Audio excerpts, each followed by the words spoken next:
Board of School Directors Study Session Meeting, Tuesday, February 7th, 2017. Please rise for the Pledge of Allegiance. I pledge allegiance to the flag of the United States of America and to the republic for which it stands, one nation, under God, indivisible, with liberty and justice for all. Roll call, Bunny. Mrs. Byrne. Present. Mrs. Cerrucci. Here. Mr. Lapsevich. Here. Mr. Nola. Here. Mr. O'Donnell. Here. Mr. Ritter. Here. Mr. Stubenborg. Here. Mrs. Warning. Here. Mr. Williams. Here. Comments from residents on agenda items only. Any comments on agenda items? Seeing none. Section B, bills and financial reports. Mr. Schott. Thank you, Mr. Williams. Section B will actually be presented at the regular board meeting, which will consist of a Section B1 list of bills for the month of February 2017, a Section B2 monthly financial statements for the month of January 2017, and a Section B3 budget transfers for the month of February 2017. Questions, comments? I have a question. Paul, either tonight if you're able or at a subsequent meeting, give us an update on where we are relative to budget, on our overall budget. So are we in line? Are we running over? That's one of the reports that's included in Section B2. So you want me to read it?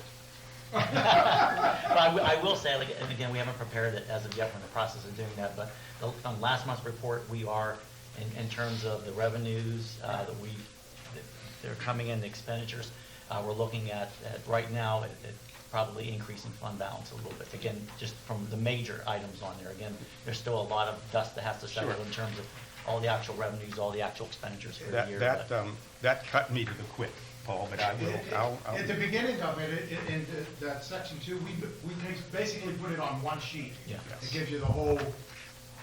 It's very simple. I remember you doing that. That was good. It is a nice time. If you need me to look at help you or help. That'd be nice. That would be nice if you'd do that. Any other questions or comments? Section C, items previously tabled. We have the intoximeter. I'd like to make a motion to untable that. Second. All in favor, say aye.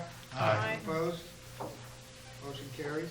I think Mr. Skoog and Mr. Plowski are here to just kind of share with the board why initially they requested this and then answer any questions that the board might have.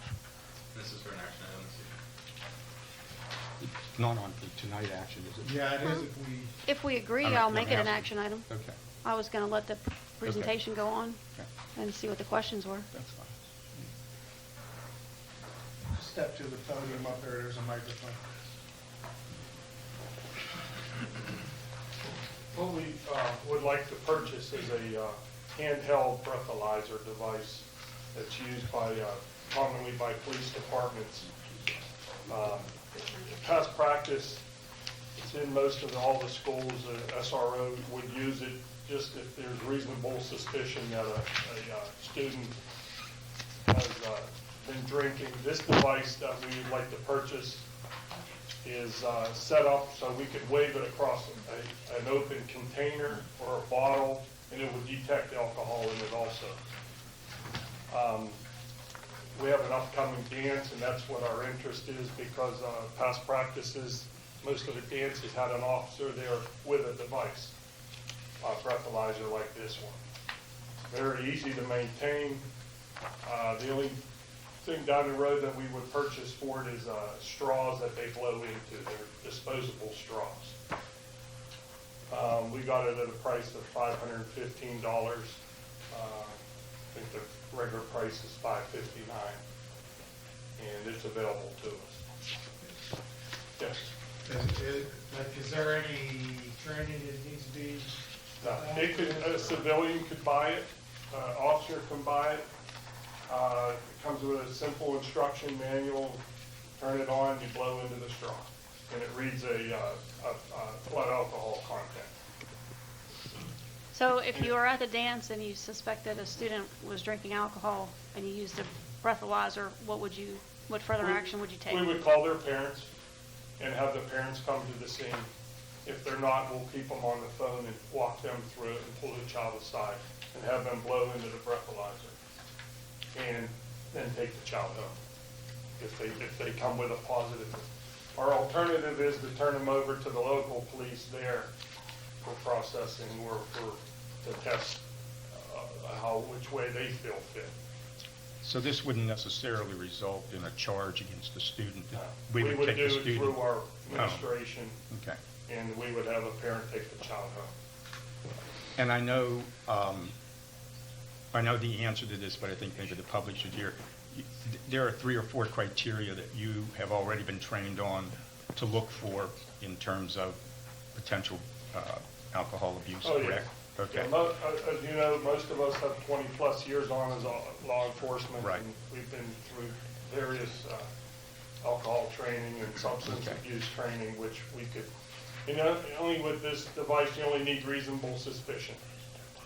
Okay, and the only ones who would be administering this would be our police force? Yes. It's just for us, Right. for our students. Okay. And it's only with reasonable suspicion? It's not every student that's at the dance? No, not at all. And the ultimate goal is to keep the children safe Yes. and keep them from driving. Yeah, and keep it in-house. And if you don't have this and you suspect a student is drinking because they're showing signs of alcohol or they smell like alcohol, what would you do? Well, We'd have to call the local police department. I think the upcoming dance is in North Huntington. We'd have to have them respond and do their test. They would do their test, or they would examine the student and see if they also agree with what our findings is, and then they would do their test and charge them criminally if they find them under the influence. So if you administer this to a student off campus, we still would follow the same procedure. Call the parent. Yes. If the parent doesn't respond, we're going to take the student home. Yes, I think the real issue is when we're off-site and we have a large gathering, which we do, I think, on 2 occasions. One dance is in-house, the other 2 are at other locations. is there other And events? really, we don't want that student to leave if we feel he's intoxicated Right. at all. Is there other events besides dances you would see utilizing this device? Or That's- primarily for dances? Yeah, it's primarily for the dances. Well, what about football games where students might come from another school district to our district? We and- could, if they're under we'd have to pull them aside. If they're under the influence, we have information, some kids come to to the football game intoxicated. It would be impossible to do every one.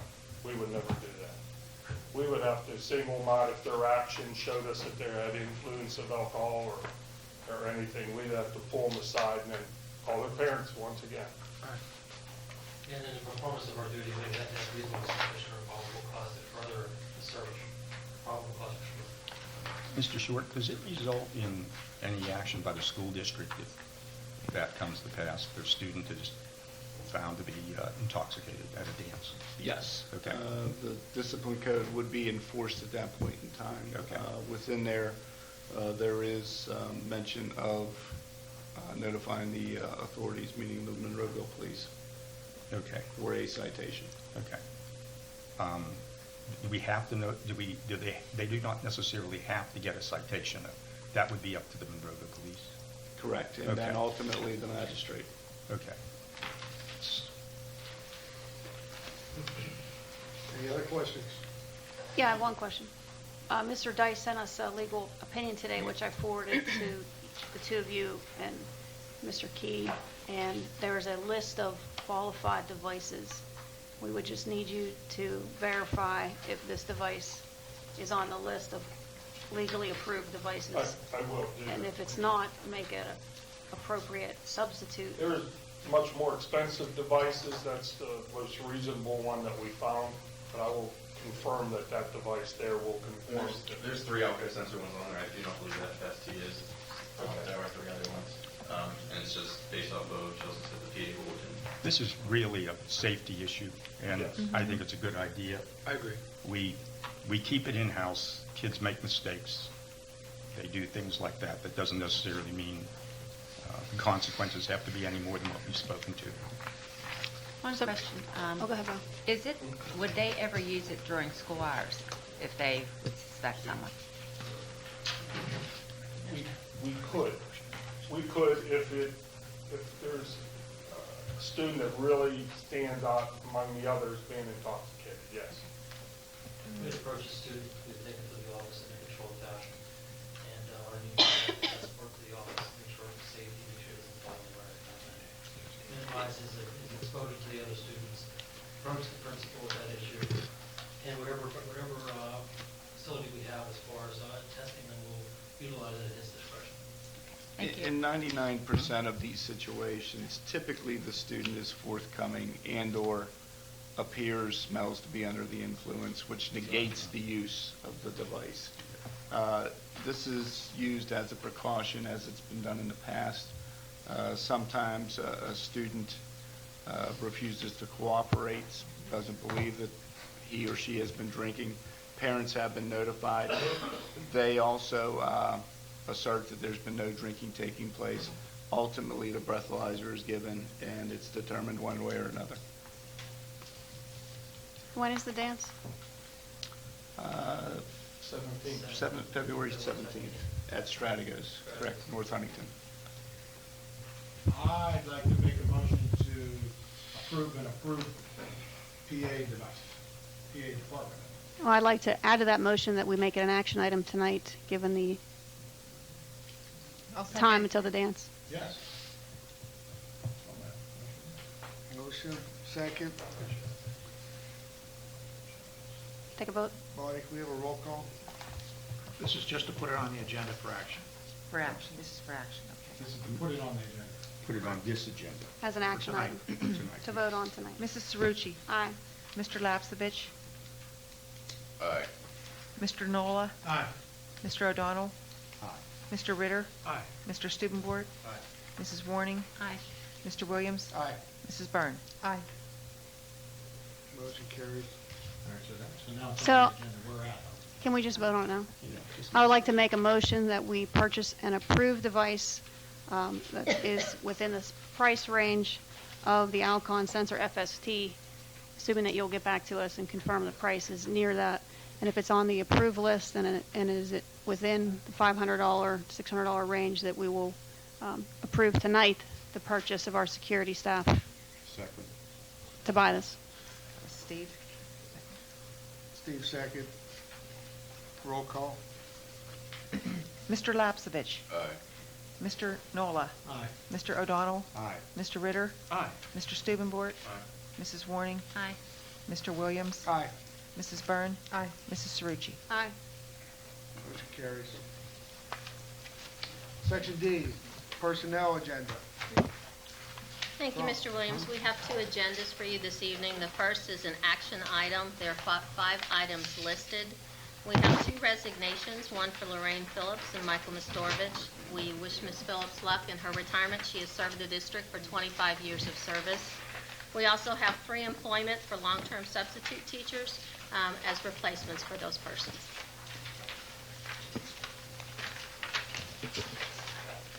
We need a motion? I need a motion. Are these- Second. Is this an action? Yeah, it's an action item. Yes.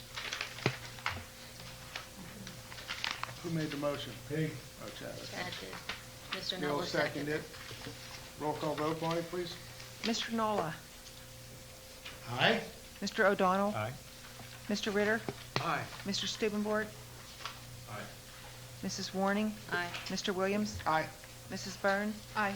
Mrs. Cerucci? Aye. Mr. Lapsevich? Aye. Thank you. Then on to the study session agenda. Under number 1 for resignations, we have two resignations listed.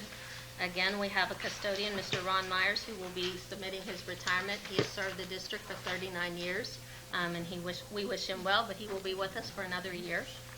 Under transfers, per the collective bargaining agreement, we have 3 transfers listed. Under leave of absence, we have 6. We have employment for several substitutes, teachers, teacher's aide, food service, and custodian, and a list of the fall supplementals. I have a question. Yes. This Mr. Ritter that's on, I don't know. We'd have to vouch for him, but yes, it is. Our Mr. Ritter. Does he have all his He clearances? has all of his clearances and all paperwork are in. And he does know what he's going to do. He's experienced. He's a volunteer. We take all bodies. Val? Volunteer. Swimming, he's down below. Volunteers. It's under volunteers. There are 3 listed. Oh, there it is. Volunteer diving coach. Way to go, John. You're going to run laps after school, after No, the you don't run, playground. you after swim. school. Do we have a photo ID of Mr. Ritter? Where's he at? Questions, comments, personnel section? Neil? Yeah, Yeah? I'm okay with it. This pending documentation, I want to make sure that, That's for not payroll only that purposes. person knows, Yes. I want to make sure that the coach knows and the athletic director knows. They do not get on here unless we have all the clearances. That's payroll documentation. So they won't get paid until they get all of that turned in. Okay, thank But you. let me just follow up, but is that the same thing as what Neil asked? No, what he's asking is the process that we're putting on them now is we do not put them on unless we have the application and all of the clearances that are required by PDE. When it says pending documentation, that's just a notation stating that we do not have all of their payroll information. But I, But I think that there is a time when we maybe, that could mean something else. I thought what you asked, maybe I'm wrong, was does the athletic director and the coaches know that these people are in process, but they're not yet confirmed? Isn't that what you asked? Yes, yes. And they do know that, Trish? Yes. Okay. And that applies to every person? Correct. Okay.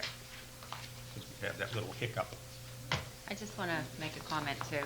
I see with football, there's another alumni that's applying for a position. And working with these alumni that are becoming part of our football coaching staff, we are very fortunate to be getting these alumni, these people here. They have proven themselves in more ways than one, very upstanding individuals, and I look forward to them being on our coaching staff and involved with Gateway School District. Yeah, I'm even amazed. I want to say one more thing too about that. It looks like there's a lot of, like football specifically, but a few years back, we actually cut them down. And this is just a result of, after the cut down, we split a bunch of them up so that they're like halves. And some are actually even quarters of. Their actual supplemental pay. Of the full amounts that there are. So it looks like there's a lot, but it's actually the same amount of people for a lot less than we're paying now. Any other questions, comments? Are we going to talk about Mr. Ritter's volunteer thing any further? No, okay, if nobody else has. I just have one question. When do you have time to do that? Only 2 times, day and night. Is that set up? I love to coach diving, love it. Should you- Section E, conference and convention. Dr. Shaky, did you take section E?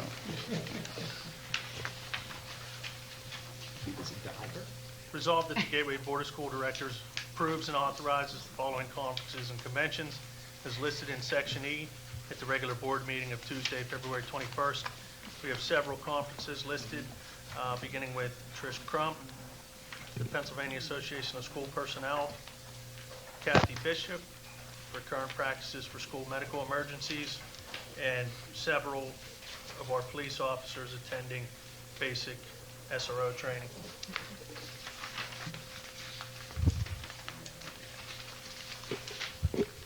Questions, comments?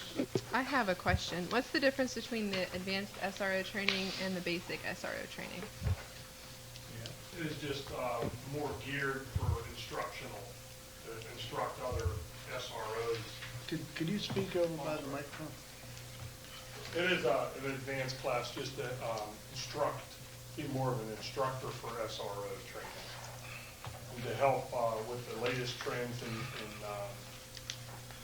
issues that you get connected with other school districts in Pennsylvania. Thank you. So will you be able to train future new hires to be SROs? No, No. not at that point, not Okay. yet. It's a stepping It's a stone step they toward do. that? Yeah, it's a step. There's one more step beyond that, then we will be able to train SROs. Is that your ultimate goal then? Is that your goal? Yeah, I okay. hope so. So you're telling me that like we're having two folks, one is you yourself, that are moving towards being able to train other SROs? No, you can't. Moving towards. Yes. It starts with a basic SRO class, Right. and then the advanced SRO, and then a management class for SRO, and I think there's one other little one in there. Okay. Any other questions, comments? One of the questions the public has had for me in the past is, do you receive additional training on how to handle special situations regarding special needs children, or how does that work? Do you receive? They put us into a link with other school districts in the area, and constant emails. We get constant emails about changing laws and changing situations and what other school districts are running into. So it's like a network, Okay. really a network within Western Pennsylvania. We also have an upcoming class that our trainers are going to be doing for the teachers and the paraprofessionals, and we're setting up a 2-day session for the school police also. We're trying to do it with in-service, but if not, we'll have to do it after school in June. Okay. If I can add, the 5 or 6 regular basic SRO class officers that we're going to send, we might have one of them slots will be offered free of charge to us. They've offered it because we've sent our whole department. This will be the rest of our currently hired department. So we'll probably have to, hopefully we'll just have to pay for 4 or 5. Can I ask how many do we have total right now? 5. No, I how mean, many, total she means how many officers do we have right now? 11. We have We just 11. hired another one, 12, I believe. We have 11. We interviewed another one today. That pending some more information will be presented for the next meeting. Okay, thank you. And Yes, Mary ma'am. Beth, you're looking for what, 18? Is that going to be your max, 18? I think we were at 17 or 18 would be fully. Okay. This list will catch us all up, and as you see, it's not till June, so hopefully we'll catch everybody up, the officers that are on staff now. Yeah, so we're still taking applications. Absolutely. How many officers have we hired and lost? Well, we've lost, did we lose 2 or did we lose 2. 3? 2. Or 3 altogether. 3 We'll total. have 3 with the next meeting. And were they SRO trained? They were not. It was brought to my attention Kathy that was. we maybe put in a contract or something that if they leave within a year, then we get reimbursed for any training. Mr. That's a good Key and idea. I have already set that up. We will lose for one person because they were on the original, and then we realized after that. So we are. The instance of the person that we're talking to now is not sure even how long he can commit, so he's going to buy half of his uniforms. So that way, we're trying to reduce costs wherever possible. But we are building that in with an SRO training, that if you participate and you leave within a certain time period, just like we do tuition reimbursements.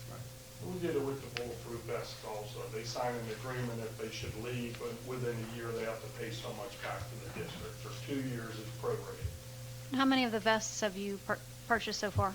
8 so far. So not everyone has a vest, or do they carry something over from before? 2 did not wish to wear a vest. 2 did not want to wear a vest. It's optional to them. They Yeah. don't have to. So as the new officers get hired, we'll be able to fit them for vests. Everybody, all their vests are in, and everybody's wearing the new vest. There's only one additional new hire that hasn't been fitted. Any other questions, comments? Does that affect our liability if they choose not to wear a vest? Do we know? When the insurance policy, it never asked about whether they wore vests or not. Okay. They sign an agreement that if they're not, you know, if we issue you a vest, we want you to wear it. You're required to wear it. Okay. So if they say no, you have them sign a liability? Yes, yes. Good. thanks for your time. Yes, thank you. Section F, administrative resolutions. Thank you, Mr. Williams. Under Section F, Administrative Resolutions, up for review, we have a number of items. I will take items 1, 2, and 3. Then I will defer to Dr. Rossi for items 4 and 5, and then Mrs. Crump to take item number 6. Item number 1 is approval for the 17-18 school calendar. It is up for review as depicted in Exhibit A. I did share with our board the calendar for the 17-18 school year, also administratively and with the GEA as well. So everyone's had a chance to preview this.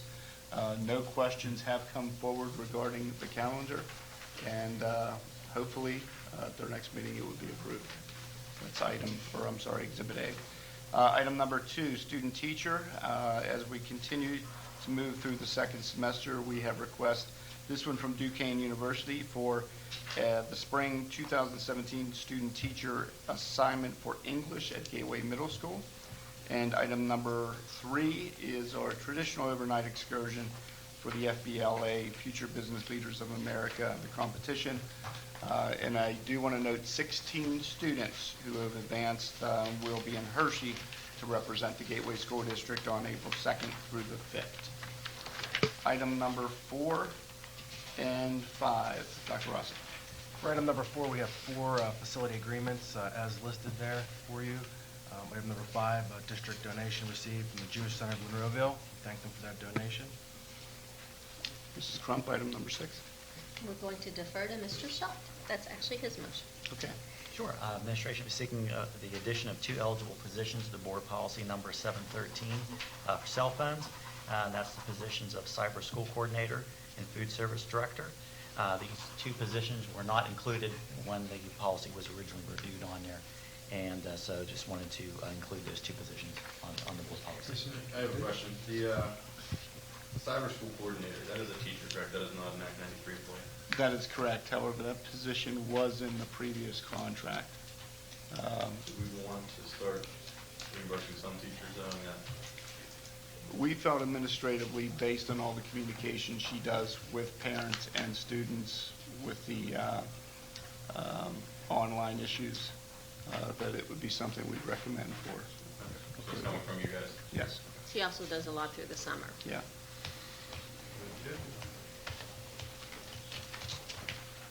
Would this be the Robert Reed Performing Arts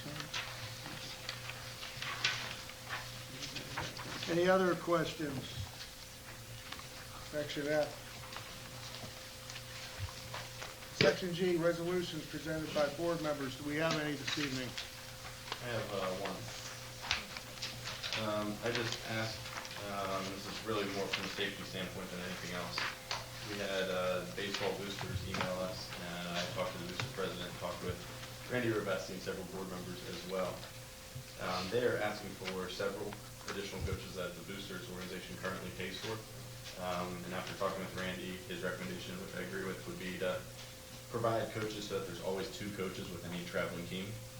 From a safety standpoint, if something were to happen, if someone needed to be transported to the hospital, the whole team would have to go in order for that to occur. So I would ask for 2 baseball coaches and 1 softball coach at the cost of $2,552 per coach, which was calculated by Randy based off of 50% of the head coach's salary, which they do for other assistant coaches. That accurate? The numbers are different than what I calculated, but we can verify with Mr. Rivesti. Well, before next school meeting, Yes, you can have just verify the numbers, but I would just like that to be on the next meeting's agenda for 2 baseball coaches, 1 softball coach for safety reasons. Questions, comments? Did we have these coaching positions in the past and cut them, or? So a lot of them, and why there's 2 baseball, 1 softball, it used to be, from what Randy was telling me, if you had a game at Gateway, all the teams came to Gateway. Now, for softball, it's similar to that, but for baseball, if varsity plays here, JV, let's say Plum's here, then JV then goes to Plum. So they have enough coaches if everyone was staying in one area, but since they're splitting and going to different areas, they need additional coaches. Also with the realignment, travel further. And prime example is if we're going down to Upper St. Clair with the JV team, we have one coach there, a kid gets hurt, who goes to the hospital ambulance and Exactly. stays with the kids. And they have coaches currently that the boosters is paying for, but I believe it's a legal thing as far as they can't actually tend to the students since they're not a Gateway employee. Okay, that makes sense. What do we do for club sports, like hockey? If somebody gets injured? Not through, It's not not through sanctioned. Gateway. It's not recognized as a gateway. Just curious. Any other questions, comments? Neil? No, sir. So that you're waiting for that then for 2 weeks? We don't need to move on that right away? No, I don't think it should be an action. All right. It's fine. We can add it for the next. Yeah, for the next. I think the numbers were different also. So if anyone wants to do their homework. No, I looked into that, and I think I came up with different numbers too, but that's something we can sit down and try. Comments from residents on non-agenda items. Those who have filed requests in advance will be heard first. I have Mr. Dave McGill. He's not here. Oh. State your name and address for the record. Dave McGill, Tilbrook Road, Monroeville. I'm here tonight, once again, for the Forbes Road Career and Technical Center. The vocational training is for students who learn best in an environment of hands-on education. These students are our future. They are learning trades that will not be replaced by robotics. Along with excellent vocation training they receive in Forbes, academic classes are also available to ensure that they meet the requirements for education. So if they don't want to go to Propel, or they don't want to go to one of the online schools, they go to Forbes and get a full education. There's no problem there at all. If they don't feel as though they're being treated right at Gateway, they go to Forbes full time. But our problem right now is that we've taken the ninth graders out. We need to put them back in. We need to put it back in the budget to send the ninth graders who wish to go over.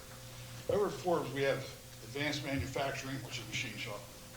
We have advertising design, automotive technology, building construction, collision repair, computer network security, cosmetology, culinary arts. And if you've ever gone over there for a visit, you know the food's the best. Diesel technology, early childhood education, electrical technology, emergency response services, something that Monroeville really shines at. I mean, Monroeville has the best fire department, the best EMS, and they teach our students over at Gateway, or over at Forbes. Health science technology, HVAC, furnaces, air conditioning. Landscape design, multimedia design, warehouse management. Teach them how to run a warehouse, drive a forklift. Gateway's denying it to ninth graders. And this is what, we need to put that back in to the budget, and that's all I'm asking for tonight. If you have any questions, you certainly have to talk to me after the, Can I ask a question now? sure, shoot. What, are the programs 4-year programs, or is, like, what are the Ninth students grade. losing by missing out in ninth grade? Yeah, well, ninth grade, you can go over and tour and go into like so many weeks in each one and decide where you want to go. But if you know where you want to go, you can start in there immediately. Now, I see tonight, we hired a teacher, 46, 9, and 12. Okay, out of one of the Forbes Trail students, graduated diesel, first year out, made over 52. So and then people are screaming for people with this type of technology. You can't get enough electricians. You can't get enough HVAC people. They're just not available. You can't get enough body men. You can't get enough mechanics because there's a shortage of them. We're denying them here. We need to send them over. Please. Do you mind if I talk? No. So, this was this past year that ninth grade was cut, and I was involved with conversations along with Mr. Short, the guidance department, and several teachers who actually brought this up. The main reason being, we also did talk with Forbes about this. So they have 2- and 3-year accredited programs, and that freshman year does not count towards the accreditation of any of the programs. So it's not, if they go there, it doesn't actually count towards that degree or that certificate that they receive. So it's purely an exploratory where you go over and you can bounce around. The problem that the guidance counselors were having was 2 years ago they added an economics class as a graduation requirement. So what was happening was individuals that were going there in 9th grade, they were quickly learning, were not going to be able to complete all of their classes and get everything that's required by the state through Gateway into their schedule. So what they had asked was to cut back on some of the full-time because, again, some students are taking an English class or math class over there as opposed to the teachers that we're paying to teach them English class and math class. One of the other comments was just the academic standard as far as the testing. If they were going to be judged with the rest of the school district, they should be in the classes with the rest of the school district. So that's really where that conclusion came from. It's not a ton of money. I think it's $150,000 that was saved, but the main reason was scheduling from the guidance and the teachers, if they're going to be accountable, wanted to be able to have those students in. Okay, I have two questions as a result of that. Can they go a half day and take half of their classes at Gateway, or can Forbes offer the economics class over there? It was a half day is what they were going for. They weren't going a full day? No, in 9th grade, there's no full day option. How many students were, I'm sorry, you No, had I'm two done. questions. That was it, Okay. yeah. How many students, Bill, are involved in this? Could be anywhere between 20 to 40 students who may wish to choose the exploratory program. And when I say exploratory, they would meet with the guidance department over at Forbes. Ed McMullen, who's the director, does a fantastic job over there. They are keeping up with the programming and the educational aspects of it, but they would choose 2 or 3 different programs that they would slide into for, say, a 3-4 week period, move on to the next one. So then they can make a better choice when moving into their 10th or 11th grade year. And are these youngsters you're talking about, the 9th graders? That would be 9th grade. So these students that had been attending that aren't now, they're not going at all, is that correct? At 9th grade? They can choose later on in their academic career. But yes. not in 9th grade? And this was only a new program that was introduced several years ago. Yeah, but not in 9th grade? No. Okay. Do the students that... That's not quite all true, what he said. Oh, okay. When was the 9th grade program implemented? Years ago. Yeah, I was told it was several years ago. Forbes has been in business for a very, very long Yeah, time. they offer classes. If you have a student here that doesn't want to go to Gateway because he feels he's being bullied, they'll take him over there and they'll educate him.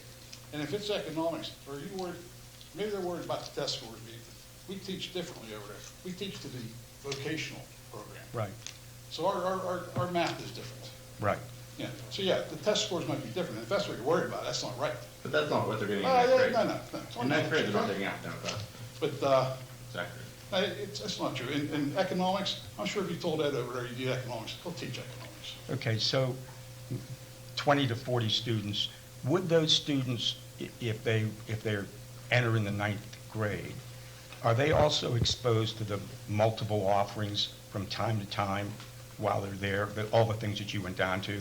If they want, you're right. In When they're in ninth ninth grade. grade, they can spend a couple weeks at each one and decide where they want to go. Okay. Plus, if they know, let's I just say understand. diesel, they go Okay. straight to diesel and have an extra year of education on the diesels than they would receive by not doing it. So these kids they all eat together, so on and so forth. They're Sure. going to be talking back and forth about, Sure. with seniors who might have these offers for $52,000. They might talk to them more about the HVAC program and interest the kids. Oh, HVAC will do.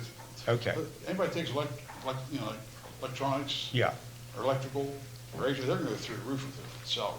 So, Bill, I remember briefly the conversation about academics. Are these students part of our school performance profile numbers? Yes. They are.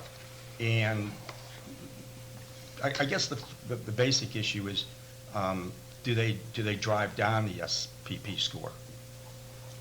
Colleen has a very good document that has that information. Yeah, I don't have it here in Okay. front of me, but if there are students, and I remember the conversation with Mrs. Tortorella and some teachers in regards to if a child who would be over at Forbes Road, say a full-day program, and then incorporating a math course, such as what Mr. McGill Right. was saying, and/or a science course, Right. that would be basically replacing the education that they would have received at Gateway High School. Okay, so backing up again, do the students, the ninth grade students, adversely impact the SSPs by and large? In ninth grade, they would not. They don't, okay. So, okay.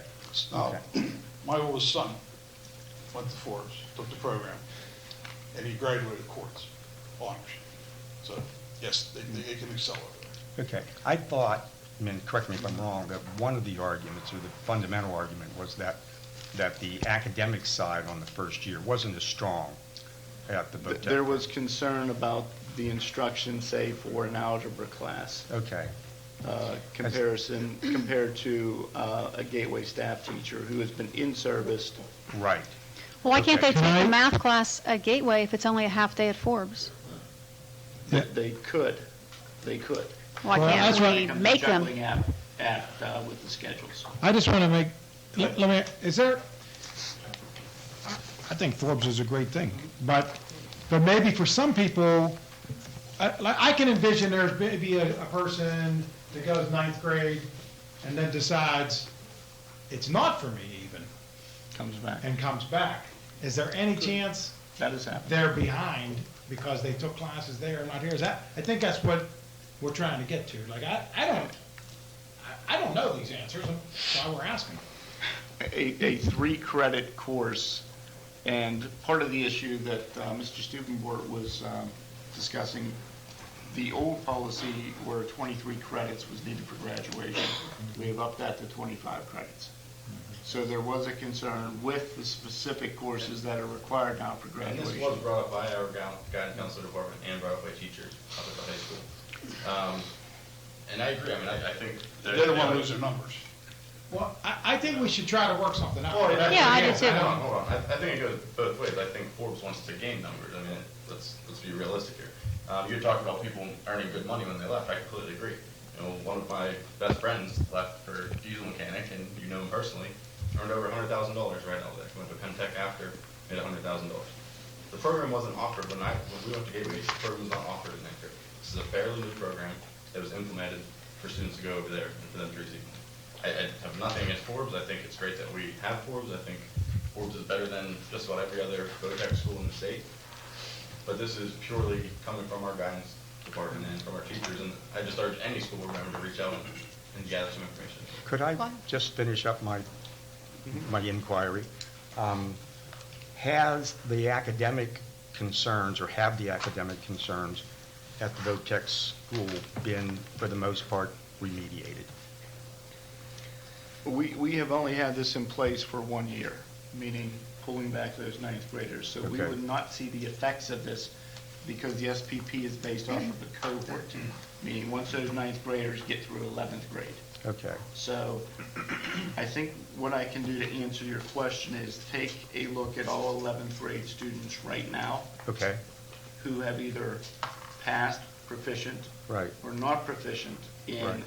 algebra, English, Lit, and Bio, the assessed areas, Okay. and give you some data. Could you do that? I sort of agree with where you were, with where you were going, you know, try to find some mid-ground here, because these options for kids that, you know, you're discussing are, they're tremendous, and everybody's not going to Harvard. And so I'd like to see us sit down and work it. And if the academic piece has been essentially taken care of by virtue of what you look at, then why don't we visit that? Right, I mean, I think that's true with almost everything we do.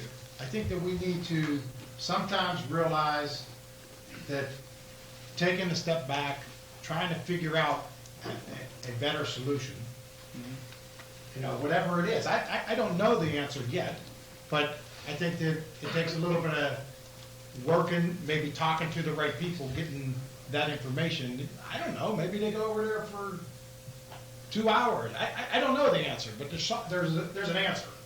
Maybe they do a class to cyber if I mean, they're short of I don't credit. want anybody to like go over there and then come back and decide they don't want to go there anymore, and then they're behind. Right. Right. Not because of the teaching even. Right. It's just the Behind because curriculum. they didn't It's take a different certain curriculum. What about the ones that don't want to go here? I agree with you, you know, but that's why I'm saying I think there's a spot, a medium somewhere. Well, I guess my question is it easier for a ninth grader who's only going there for half a day to figure out that it's not the right program for them and come back to Gateway and catch up, as opposed to a 10th grader who's going there? Do they go all day when they go in 10th grade? Mr. McGill, do you know? They usually go half day. They go half day in They go 10th grade? AM, 10th grade, and PM, 11th and 12th. 12th grade, they're usually out in the field the whole day. Out in the field all day. So is it easier for them to catch up if they go in the 9th grade as opposed to the 10th grade? It would be, yes. Okay. I would, are you done? Yes.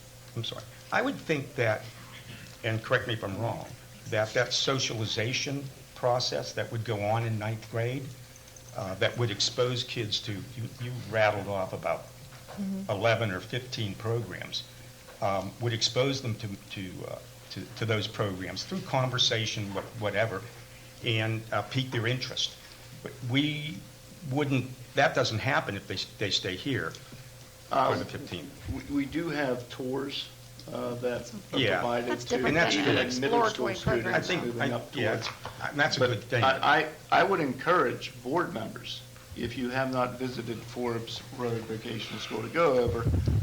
I know I've sent both Dennis and Guy over there. Guy's familiar with, but Dennis came away highly impressed with not only the programs that are offered, but also the educational opportunities for kids as well. Well, our college graduates aren't getting degrees either. I mean, Dave is right. There's high-paying jobs, and we need to provide as many options to our students as we can. And if it's a problem with the curriculum not being aligned the same as ours, or an economics class not being offered, I think we should be able to sit down with That's the what we leadership can at do. Forbes and figure it out. I think get everyone together and get the guidance counselors' concerns, the teachers' concerns, get the cohort of students that went through the ninth grade program since it's only been around for several years, and see, is there an increase, is there a decrease? If you're able to develop those numbers, Absolutely. okay, then, And then how to fix it. yeah, and then We'll maybe, we'll have recommendations. Yeah, maybe be put with in- options, and present that as part of Okay. our budget. we have yeah, that's what I was thinking. We have a budget process coming up. I don't think that it's necessarily a financial problem. think I it's agree with you. figuring it out. You're right, and I don't think it's we lose kids, they gain kids, they lose, we gain. I don't, we shouldn't be making decisions I think it sounds based on more that. I like think our- we should be making decisions on, are we Student interest. offering a quality educational opportunity to the child? Particularly when you're talking about 150 right now. Yeah. Well, when we offered the program last year, were there a lot of personnel complaints about offering the program and how hard it was to juggle the schedule? I think some of the issues came back where a student perhaps might have not had an opportunity to get into a math course in ninth grade and would have to either take it in 10th grade or perhaps over at Forbes Road with an instructor for math. And we had to really start having conversations with Forbes about aligning the curriculum for the PA board to ensure that, A, they're teaching to what our expectations are with the assessment in mind as well. I went over to Forbes with Scott and spent some time there on one occasion, and they are a particularly frugal group of administrators. If I recall, their last budget came back with a 1% raise or 2% raise. So they're not only watching the program content, they're watching the budget. I appreciate that because we have the IU that, thinks we're a money tree. So. I've had the pleasure of working with 4 directors over at Forbes, and they have maintained evolving themselves with the current up-to-date technology that's needed for our students. Well, I in think the we owe 21st them century. at least to look into it and to let them know the reasons and to try to come up with a solution to make it amicable for everybody. And we'll look Okay, into I it. will, Dave. will report that out. Okay, good. Any other questions, comments? Mr. Greg Arosenko, He's not here. please state your name and address for the record. That's Arosenko, And do you I have think. ID by chance? Arosenko. Yeah, hi, Greg Harrisenko, Elmwood Street, Monroeville. And I just wanted to basically back up what Dave was saying about the Forks Trail. I meant to get in here way before now, but, you know, obviously I get a little bit busy. As you all know, I'm in an elected position like you are. But I'm glad to hear you're willing to explore that, because let's be very honest, where I sit as the mayor and even in my job, we all know that nobody is going to, not every child here is going to college, and you're correct on that. Yeah, Steve, not everybody's going to Harvard. So my question to you all is, and I have a couple suggestions, do you encourage our kids that you know that may not be academically wanting to go to college? Do you encourage them to think about the trades? The trades make great money. And let's be honest, even some of our college graduates, they can't find jobs, even if they have come from some of the best colleges in the country, you know. And I can assure you we do. Our counselors do a wonderful job. Literature is always being sent over from Forbes, disseminated to our parents, to our students. And to just piggyback on what you're saying, recently an article I read indicated that nearly 50% of high school graduates that enter a four-year college or university don't graduate. Think about that number. No, you're right. And one of the other things is, and I would encourage you to please consider the ninth grade reinstating that, just because that gives the child that opportunity to say, yeah, maybe I want to do the HVAC or whatever. And if they do the various, I don't know how many they're allowed to go to, 2 or 3 as stated, I think that's a fabulous idea. Because let's be honest, at ninth grade, They don't know what they want to do. they're all They over may the change board. every day. And you know, and today, I mean, you really you've got one of two ways. You're either going to get a college education, or you're 3 ways actually, or you're going to get a trade, or you're just going to leave high school and get a job. Or the And that's not military. good options. I'm sorry? The military. Well, obviously, I love the military, but I don't want to say that, but I do. But the other thing is, you talk about the academics, and Bill, this may be more for you, food for thought. Have you thought about talking to the other superintendents who are involved in the school at Forbes? Because if you're worried about the academics here, that they may not be teaching the same, why not talk to them? Maybe they're exchanging the same notes. We do have our monthly call them PAC meetings over at Forbes Road. There has been ongoing conversation with that, and Forbes has really stepped up their efforts too. Oh, I'm sure they would be. Not only in-service themselves, get professional development with the PA Corps, whether or not that's algebra, biology, or English Lit. So those conversations have taken place. And thank you for not throwing the baby out with the bathwater. It shouldn't be about money. It should be about individualized for each student. And that's the real issue. I mean, I think sometimes we get caught up in the education, college, and it's not really all about that. It's about what's best for the kids. Because like Dave said, I mean, we're going to need electricians and folks to fix our furnaces and fix our cars. The more technical they get, there's not going to be robots doing that stuff. It's going to be human. So thank you for your time. Please reinstate it. I just think it's a great program. And Bill, again, I thank you for meeting with the other superintendents as well, because if that's an academic issue, then just get it addressed, and I'm sure Forbes will certainly be more than willing to do that. Thank you for your time. Thank you. Mr. Short, may I ask a question? Would it be possible to set up a permanent field trip for students to go visit Forbes, to take a bus, once they enter the 6th grade or something like that? They go over for about 3 or 4 hours. They come away with some cookies or a medallion or something built on the electronic 3D printer or something like that with their name on.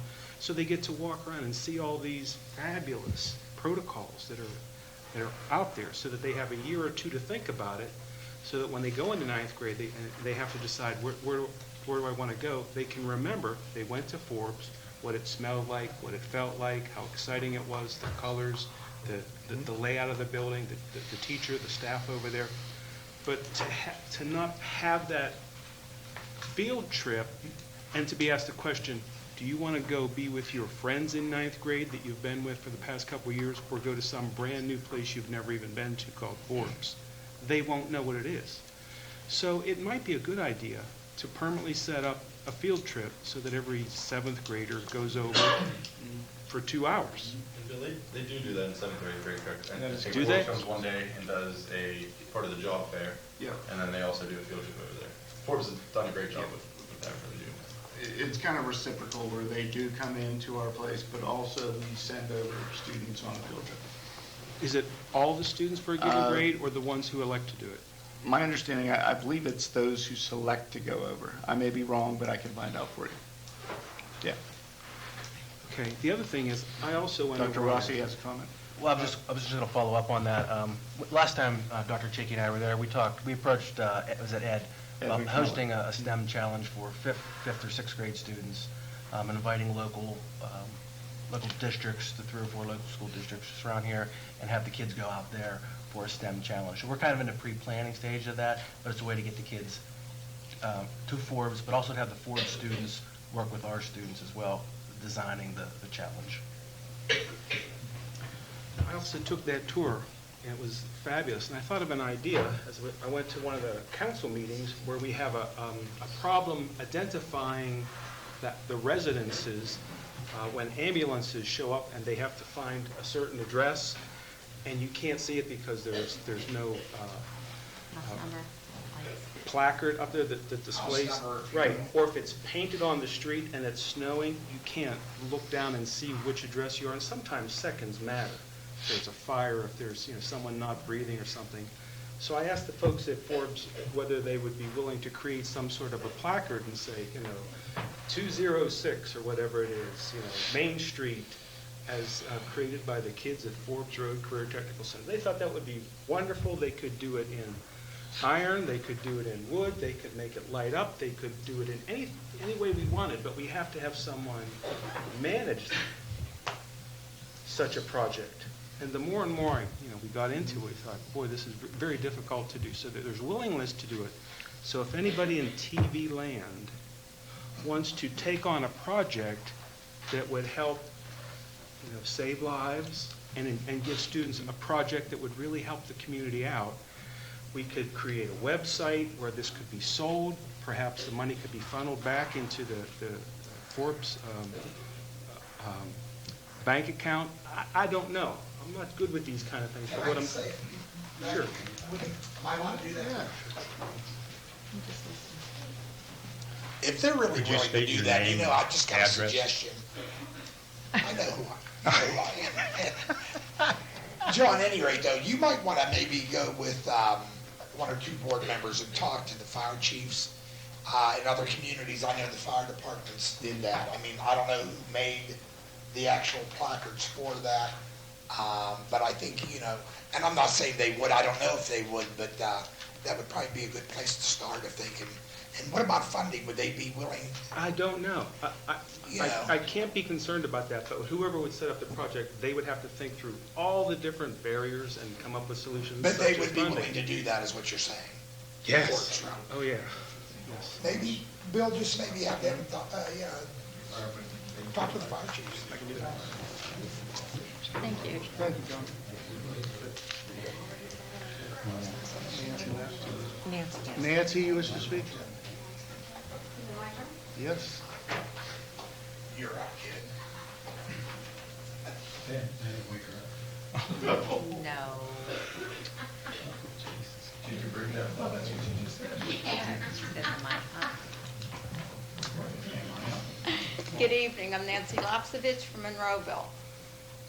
One thing I have to say first is I can't get the thought out of my mind of John on a diving board in a Mark Spitz bong, okay? I've been trying to work through it. Speedo. Speedo, is that what they're called now? Okay, Speedo. Only because I love you. I'm here tonight,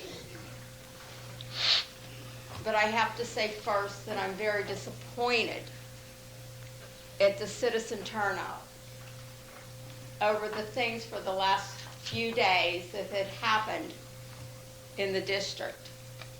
The demeaning, the obscenities, the vile comments from the situation that I I don't even want to get into because you don't know what I'm talking about. Once it hit the news, and the television, and the papers, we were nothing but the dirt under everybody's shoes. This was very offensive.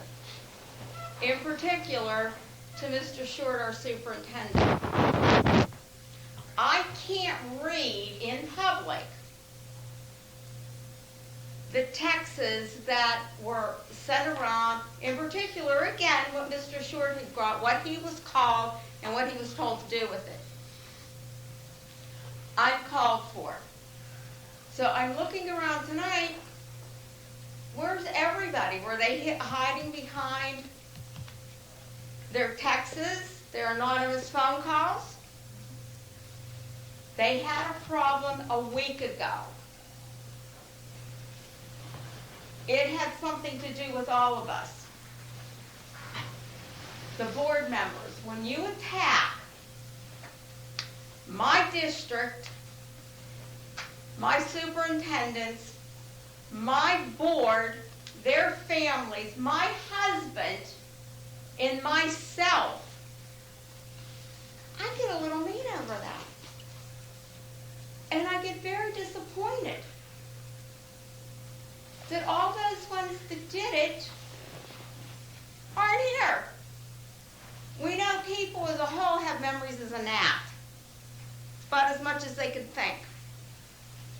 But I don't know if the good part out of all of this was because not a lot of the messages came from Monroeville residents.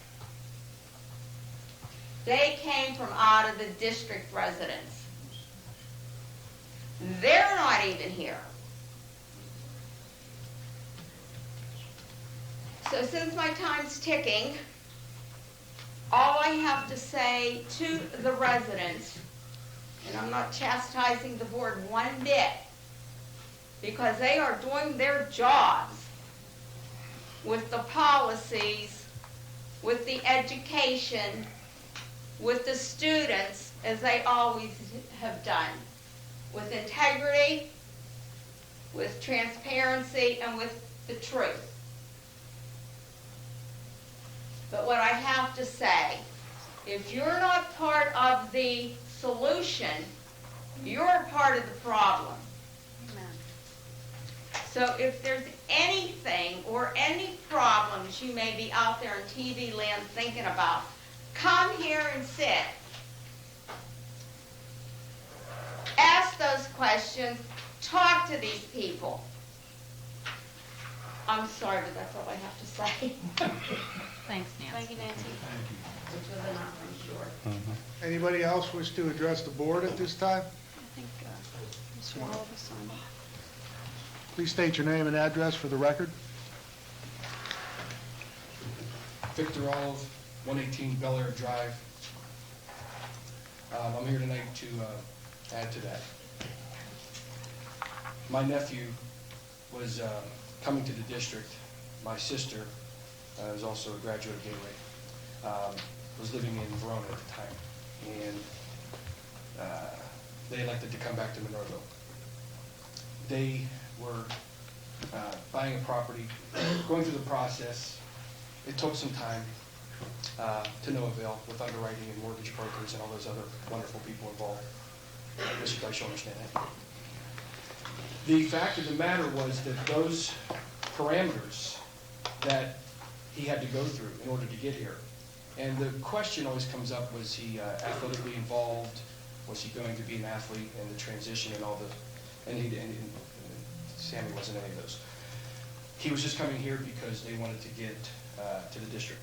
They like Gateway, they like Monroeville, and raise my family here, raise my 21-year-old and my 18-year-old here. So I jumped through hoops. I had to hire an attorney because of the parameters, because of your rules. Not mine, yours. But I abided by them. And I didn't cause commotion. I wanted to. I called you. And you wouldn't call me back. You were busy. But the parameters were what they were. So I left it with that honor and integrity. And to be threatened and to be bashed, Let me just say this. Try me. Because I don't take threats. And I had to go through the whole system. And I had to do everything that you asked me to do. And quite honestly, with the grace of the good Lord, it came together, and he was here. And he's doing well. So far, I think he might have a C or something in that, taking after his father. The fact of the matter still remains that there's parameters and there's rules, and they have to be abided by, they have to be honored. There can't be this misnomer of unruliness. This is how the district survives. We survive by the rules and the parameters. Those rules and parameters go away, we have nothing. The district needs to be more informed, and you also need to get your police departments involved at these threats. Because I'll go back to it. I will take matters into my own hands. I won't need the Minerva Police Department. Thank you very much for your time and consideration, but I wanted to make sure that everyone knew what occurred. And it's unfortunate that this family suffered a tragedy, and I'm not making that. That's horrible. That should never. And it occurred. It's just a tragedy, and I feel for them. And I will do whatever it takes. I'll have a fundraising campaign or whatever to assist, as I've done for all of you countless times. And I pay the most taxes in Minerva, by the way. Well, that's my time. So thank you very much for listening, but I also appreciate the notion that you've stayed steadfast in your notion with resolve. And if you need me, you know where to find me. Watson Chevrolet. Thank you. Thank you, Mr. Rowley. Thank you. Anybody else wish to address the board?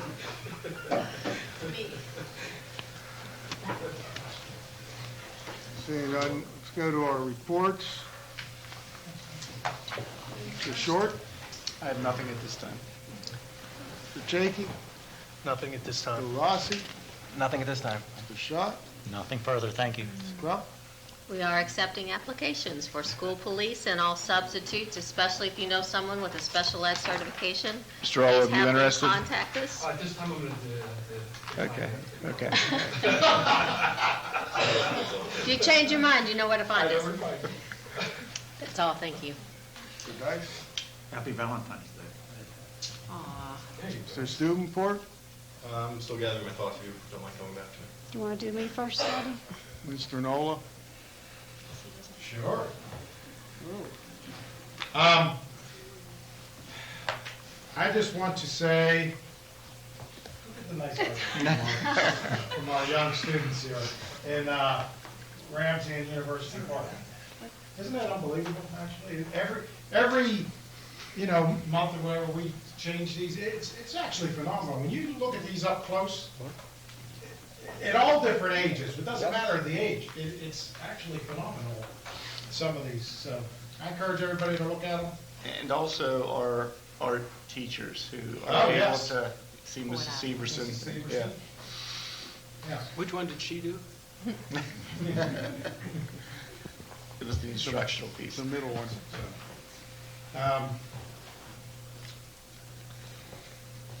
I think that's all I have.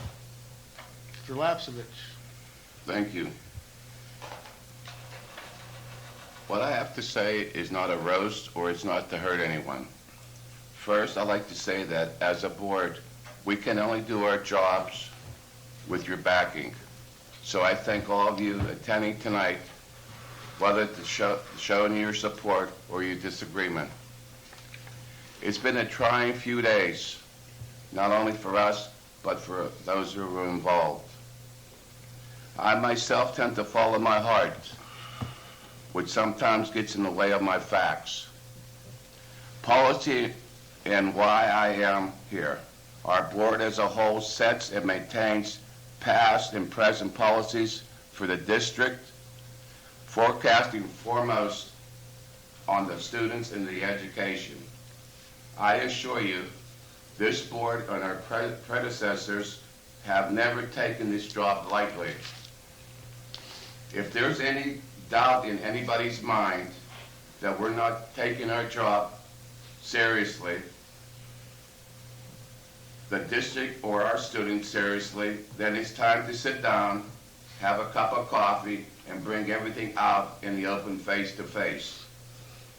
Not on a text or by anonymous phone call. I'm always available and ready for that talk. Thank you. Val? Me? Okay. First off, I want to congratulate our boys basketball team. They won the section. Another good showing for our athletes, for our students involved. The girls also made the playoffs, so we still have a few home games left. If you guys get a chance, it's on the website. Take a look at them. It's Friday, North Allegheny. Saturday. Saturday afternoon, 1 o'clock. I was fortunate enough to attend their senior night. Watching these kids, as I had several of them come up through the elementary levels, how Gateway has done a terrific job along with their parents bringing these young little ones that I've had in kindergarten to seniors. I can't believe, first off, the time had passed so fast, and it's a remarkable job what these young adults have become. And I want to commend parents, coaches, teachers, and everyone involved in their becoming of their. Also, the student body. They do get a little out of hand, but they really bring on the team. They really cheer them on, and just seeing as a group how everyone worked together to be one. This is what Gateway needs to portray. Everything that is positive. We don't need to have these negative out there. Come to a game. You'll see these kids. They're dress up to, and to see the players just respond to it. It's a fantastic sight. We had an intergovernmental meeting. Went extremely well with the borough and the school district. We saw how things can work out, and we will continue to work together. We're working to bond our police departments together, which will hopefully be within the next few days. We're here for one reason. It is for the students, for our faculty, for our staff. We need to work together in everything that we are doing. So this is where it needs to start. We need to set an example for our students. We are the adults. We also had an achievement gap meeting. A lot of things came out. Steve, thank you for everything that you've done, chairing that program, taking on an awful lot. We see possibilities of things working out. Well, I shouldn't say possibilities. There are things that will work out that will include all the staff, everyone involved. Like I said, we need all to work together. Policy meetings we will be having shortly to address some of the issues that have come up. I will let everyone know, when that will take place. That will be open to the public. Another thing, tomorrow night, 6:15, wherever you are in Monroeville, take a walk outside. I should say the municipality is changing the location for the fireworks. And they're going to be shooting them off from Monroeville Park East at 6:15 tomorrow. It's just like a pre-show.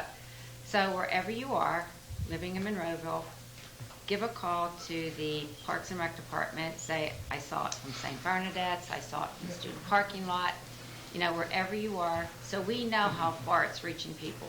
The mall, we didn't get as many, I guess, as we responded. The parking is going to be much easier in this area. Mr. Lapsevich, who lives right next to the park, it's, having a big picnic that day. He's also renting out his space for parking.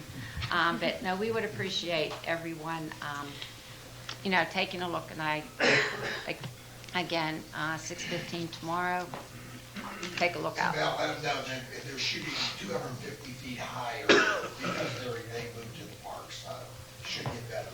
250 feet higher. That is correct. Okay. At this time, I would like to make a motion. I make a motion to publicly censor Board Member Chad Stubenport for the following reasons. 1, his inappropriateness, use of power as president by influencing and hiring and promotion of friends to positions within Gateway School District. 2, for the illegal use of school vehicle and not being on the insurance for the vehicle, putting the district at risk in case of an accident. 3, acting against the administration's recommendation on contract negotiations with directors of maintenance and Teamsters contract. 4, pressuring and attempting to manipulate employees to award contracts to Friends for Phone Systems and Lawn Care. 5, for attempting to advance the interest of private companies, contrary to the board's decision against the company.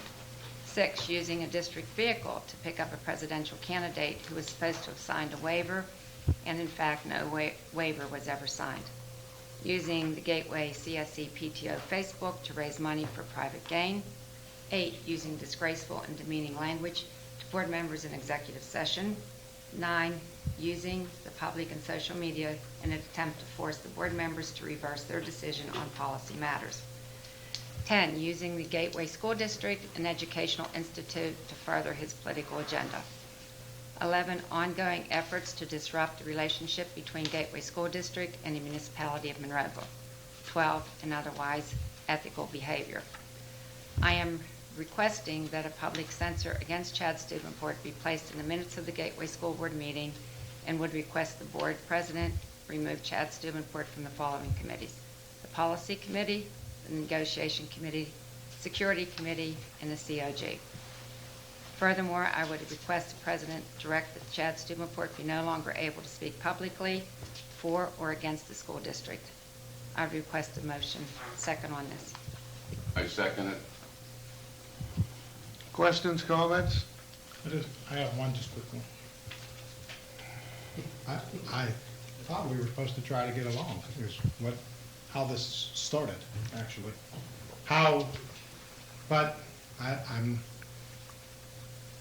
I guess I'm bewildered because I thought that the words came out that we were supposed to try to get along.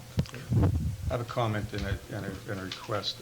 I think the list of issues has been litigated over the past year, discussed in great detail by board members, and so I'm formally asking the President to call the question.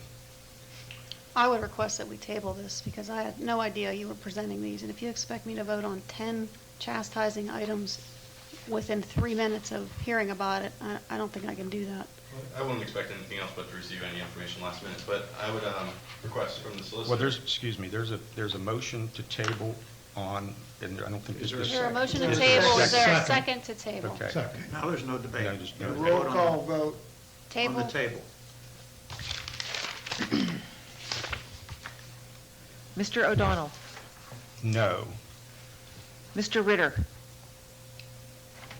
I want to table it, so that would be an aye vote. Is that true? Correct. So I vote aye. Mr. Stubenport. No, I'd like to talk about it. Mrs. Warning. No. Mr. Williams. Aye. Mrs. Byrne. No. Mrs. Cerrucci. Aye. Mr. Lapsevich. No. Mr. Nola. Aye. Motion fails, 5-4. So, Mr. President, I call the question for the reasons that I've previously raised. Bruce, a few questions for you. First of all, what are your thoughts overall, I guess, and second of all, legality-wise, what has been brought up this evening?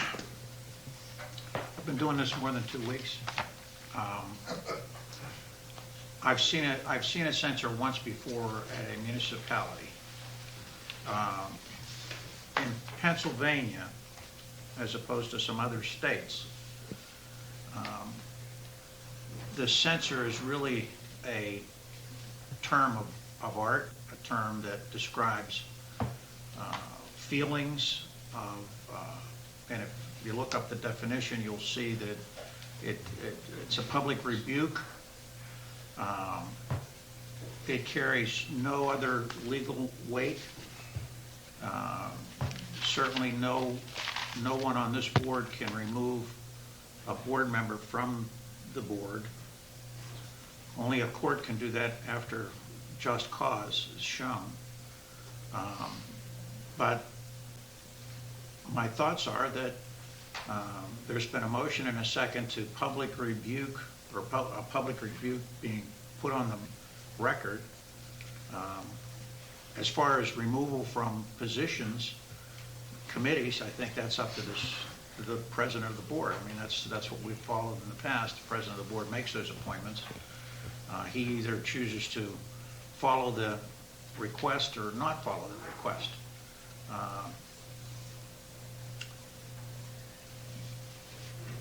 If you're asking me, can it be done? Sure, it can be done. It's being done. What legal effect it carries is just that.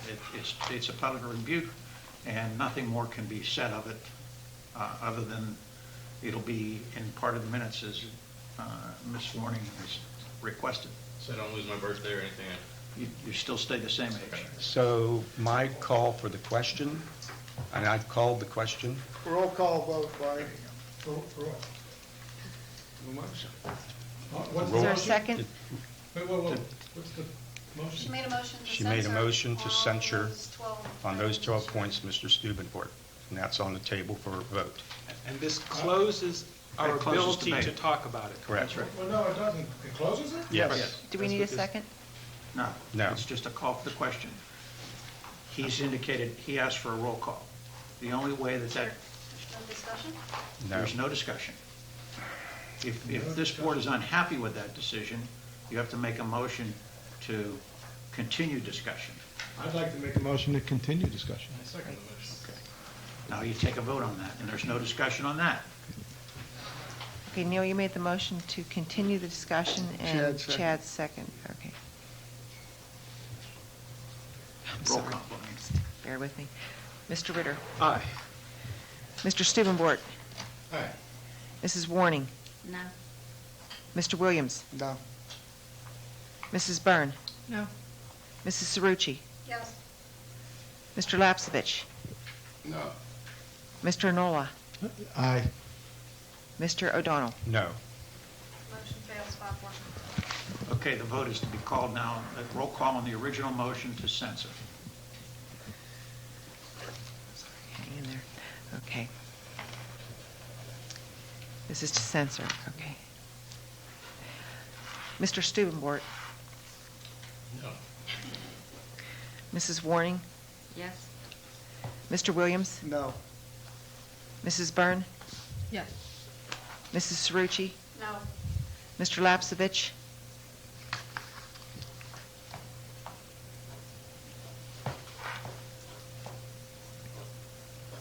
No.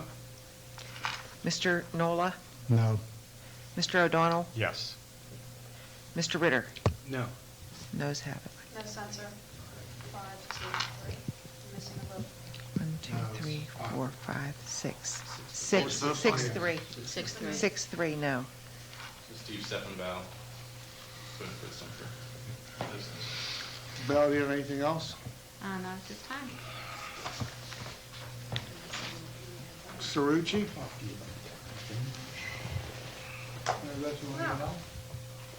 Yeah.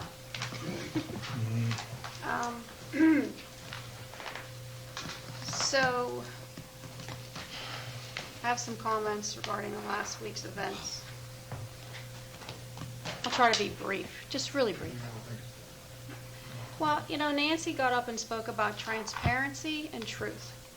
Both of those things are important to me, and truth is very important to me. And defending our school district and my fellow board members is very important to me.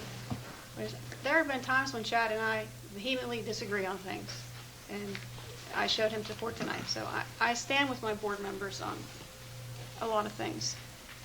So there's nobody here to speak against the board's decision for the Biddle the Biddle decision, and I'm kind of shocked because all of us expected a big crowd here, and there was 2 people here to speak tonight, and they both supported our decision. So I thank you for coming out and for standing up for us. And I know that there are people at home watching, because people had messaged me and asked if the board would be speaking to this. And I think the consensus of the board is that we want to put this behind us and we want to move on, because it is a lose-lose for everybody. So I don't think any of us will really be talking about it after tonight. But I want to say that, I was sitting here when we had the discussions about the Biddle student that night staying at Cleveland Stewart or not. And this, not just for myself, but I think the majority of the board, has been the most difficult and challenging and emotionally draining issue that we faced on the board, at least for myself, since I took office last December. And emotions ran very high that night. And in the end, I believe the board made the best decision we could have, given the information that we were provided. We didn't all agree. Many options were brought up and discussed. We had to consider the children who had been withdrawn this year, 20 students in total, and what circumstances they had in their life. We had to consider how this could affect us moving forward. Could it subject us to lawsuits? What does our policy allow for in the form of exceptions? What does the PA school code say? What does our attorney and administrators advise? I have to agree with one of my dear friends who said that what she found most appalling about the situation and all of the posts on social media and the emails that we received is that people think that they're being noble, and that gives them the right to act and say the most horrible things, no matter who they hurt along the way, because they think it's for a good cause, when in essence what they have done is tarnished our community, our school district, and hurt many good and well-intentioned people along the way. More than once I saw on social media comments similar to this. If only the board members could live a day in the life of a widowed young woman's shoes, I believe they would truly understand. Regardless of whether you think we made the right or wrong decision, please don't assume you know our hearts or our experiences. I have walked in her shoes, and other board members and employees sitting here around this table have had traumatic losses in their life, had traumatic accidents and illnesses, and I think everybody should keep that in mind moving forward. Now, a false narrative of the situation has been presented on social media, and even in some of the local newspapers and news channels left out certain facts, which is very troubling to me and to many of us up here.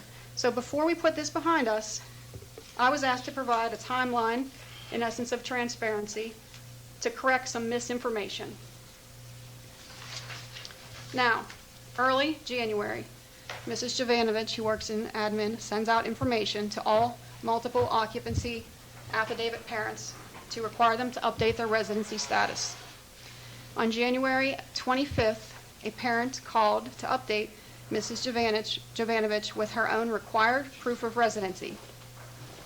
In so doing, she asked why we were allowing a student to remain at Gateway when the house was up for sale and the family had moved out. The resident reported that the boyfriend had been dropping the student off at the bus stop every morning. The family was the Biddle family. The school was Cleveland Stewart, and the home was located up towards the mall. Mrs. Jovanovich sent an email on January 25th, the same day, to Michelle Major, our home school visitor, asking for a residency check. Within a day, Michelle Major inspected the home and confirmed that no furniture or persons occupied the home. The following day, January 26th, a letter was sent to Ms. Biddle indicating her daughter would be removed from the district if residency was not established. Mrs. Biddle appealed to Mr. Jack and Mrs. Major to allow her daughter to stay within the school district, and the appeals were declined. Conversation with Mrs. Major that I had myself told me that she looked into options for her as well. She contacted her homeless liaison to discuss the case, looking for things in the homeless policy that might cover her. She asked Mrs. Biddle if she had intentions to return to Gateway next year if her housing with her parents was temporary. Mrs. Biddle said no. The social worker said that would have been a game changer for this situation. She looked at our policy, she looked at homeless law. In the end, she said that they offered appropriate services and did due diligence, in her opinion, on the Biddle case. Friday the 27th, Mrs. Biddle called the superintendent to appeal the decision. He did offer her options for staying, as well as assistance in transitioning. I don't need to get into the details of that conversation. January 29th, Mrs. Biddle posts on Monroeville Community Care's website that she moved in with her parents, but fails to mention she has just closed on a house in Murraysville. At that time, most of the board became aware of the situation. Chad Steubenport and myself reached out to Mrs. Biddle to explore options. I myself offered and explored the homeless option as well. In the days following, I learned that Mrs. Biddle was not living with her parents as she stated, and that she in fact purchased the home. When I questioned Mrs. Biddle on this, she confirmed that she is indeed closing on a home in Murraysville. For the record, Mr. Steubenport stated that Mrs. Biddle was upfront with him about the house purchase, and she was upfront with the social worker. On January 31st, board member receives confirmation Katie Biddle closed on her new home in Murraysville. Tuesday, February 2nd, board meets, and consensus is to uphold board policy and not make an exception in this instance. And then the last part of the timeline was in the last few days, our social worker called Mrs. Biddle to reach out again and ask if there was anything we could do and if her student was adjusting well. She offered to make any referrals that might be necessary, and Mrs. Biddle declined any assistance and said her daughter was doing well. Now, over the weekend, I received a message from a woman who sold her home to Mrs. Biddle, who felt that she needed to reach out to me and correct the record. And the information that she gave me was that Mrs. Biddle first looked at her house in September. Then she looked at it 2 more times in October, and she made an offer which was accepted on October 20th. They made an agreement to hold off the closing in January for reasons that I don't need to disclose. So Katie Biddle's timeline is a little different than Gateway School Board's timeline. The two truths not presented to Mr. Jack was that she was living with her parents and that she was temporarily living with her parents, but she had intention to purchase a house. So when I called Mr. Jack and I asked him, when did she have this conversation with you about moving in with her parents? And he said it was approximately Halloween. Well, on October 20th, we already know that she had an offer accepted on purchasing a house. When I asked Mr. Jack if he had indeed told her she could stay through the end of the year, he said no. And when I asked him if he knew that the house that she was staying in with her parents was in Murraysville, he said no.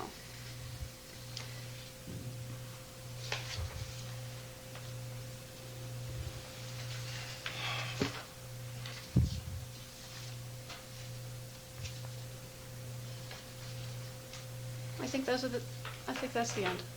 That's all I want to say. If you have any questions, feel free to answer. I would like, the media to notice the corrections in their reporting. And my last closing remarks would be, whether you agree with our decision or not, it is time to move forward for the good of our community and our school district.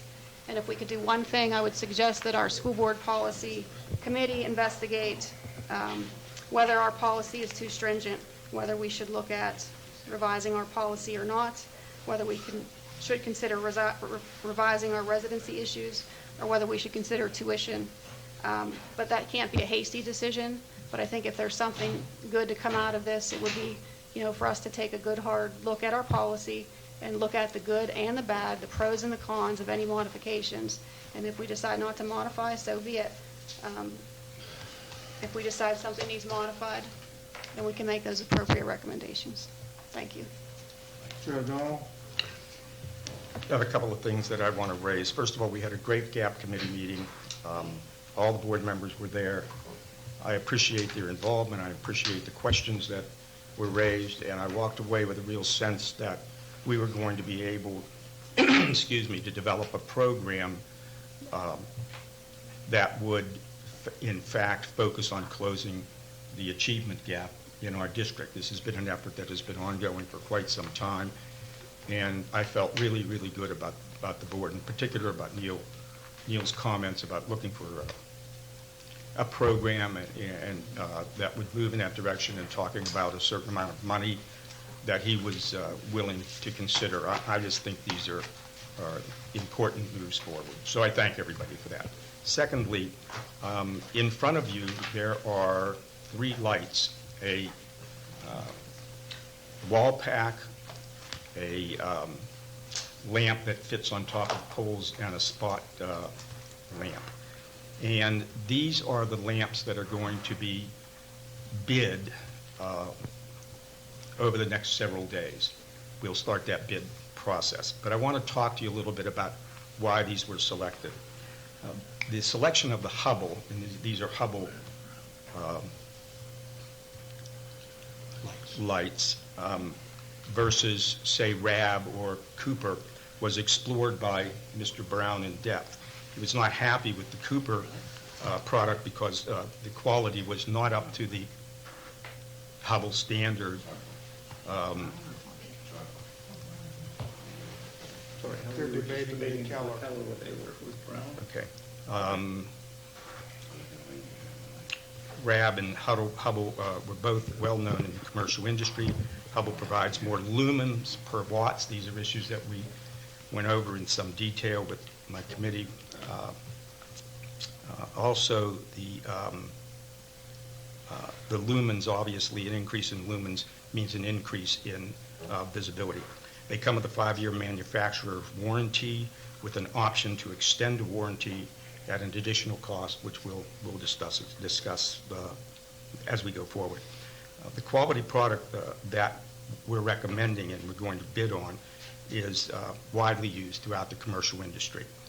It's made from cast aluminum, and the product will outlast steel-based products. The other advantage to selecting Hubble is that it keeps one brand throughout the district, and for simplicity in terms of service, etc., that's a plus.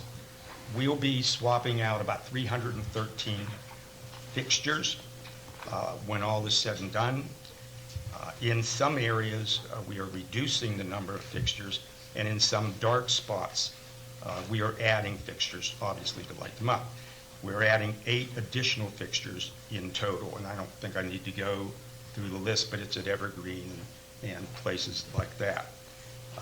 The lighting that we currently have emits a yellow cast hue, and that will contrast with the new lights, which will emit a bright white light. I think also, Steve, prior to the meeting, you asked, did I pick up one of these items? Right. And the substantial weight, right, to me, exhibits the quality of the product. Yeah. It's well built. We're not buying plastic lights, yeah. Okay, just mention one thing? Sure. I'm sure they're within, like our budget and everything, what we discussed, I'm sure. But, do we have any idea, because I'm sure with these new lights, I was looking at them earlier, that how much they may save Yes. us? Do we have Yes. something? We that you can spend say? approximately $625,000 to $650,000 on electricity throughout the district. We anticipate, once we're done, now we're early in this process, that cost could be reduced by somewhere between $125,000 and $150,000 a year. Now, in addition to that, these lamps, along with all of the other lamps that we'll be examining internally, generate rebates. For example, the lamp on the end, the pole lamp, generates a $100 per lamp rebate that will come to the district. Bob shared some figures with me, and I think, was it the rebate savings was estimated to be? It was energy savings. Energy savings. Just for 1 year on the exterior lighting only. Right. Including labor and materials, is in the $21,000 annually in energy savings. So that's a big savings. And we're only talking about 313 lights changed. Now when we go inside buildings, we estimate, Bob and I have had a discussion, somewhere around 7,000 lamps will be examined, and the same kinds of decisions that Bob and his team have made relative to, what kind of light, where should we be adding, where should we be subtracting.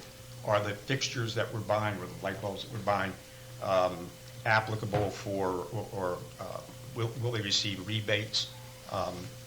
We'll make those decisions as well, because we're keeping an eye on that.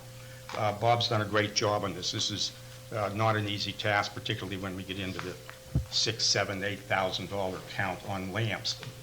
He and Paul Schott have also been working with Duquesne Light Company and their rebate department to determine what kind of rebates we will get. What rebates do you receive on certain kind of lamps, so on and so forth. We'll see as we go forward, but as I said in the early presentation, just the rebates alone will be substantial money for the district, substantial dollars, and an annual savings of again, a substantial amount. So that's all I have to say on that, other than to thank Bob, to thank his team. They go out and count every light. Every light, all the lights, some of the lights are different, so, you know, it's an issue, but he's managing it well. We're moving in the direction of saving substantial dollars. Any questions on that? Okay, I want to comment on the events of the last week or week and or so. You know, out of a situation like this, nobody wins, everybody loses. Mrs. Biddle went forward with our principal, did not disclose all of the information that she should have disclosed. She then met with the superintendent. She threatened the superintendent that if he didn't comply with her request, that she would go to the newspaper and smear his name and his reputation throughout the area. I think Mrs. Biddle has been found out to be the person that she is, and that her efforts,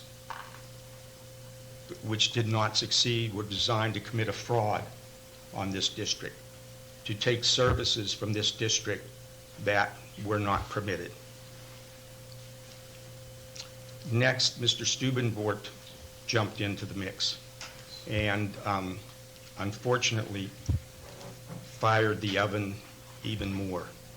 I think he comes out, I think he loses because I think he's seen as a political opportunist who does nothing more than jump into a situation and exploit it, a tragic situation, the death of the father, and exploit it for his own political gain in an effort to run for mayor. And that's truly tragic. Mr. Short loses because he's the object of direct physical threats on his life.